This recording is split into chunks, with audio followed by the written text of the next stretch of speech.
Did you know that lentils are one of the most nutritious foods you can eat? Packed with protein and fiber, they are a powerhouse for maintaining energy and supporting digestion. Try this today. Make a delicious lentil soup in just 20 minutes.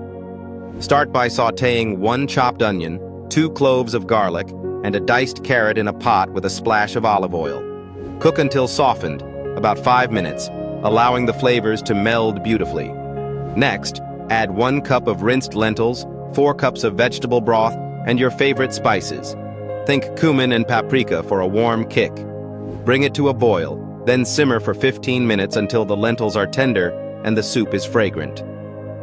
The best part? This soup not only tastes amazing, but it's also loaded with nutrients that keep you feeling full and satisfied. Picture a steaming bowl of rich, hearty soup that warms you up from the inside out, perfect for chilly days. Would you try this recipe? It's a perfect choice for a quick lunch or dinner. Plus, it's easy to make and can be customized with any veggies you have on hand, like spinach or bell peppers. What's your favorite healthy food hack?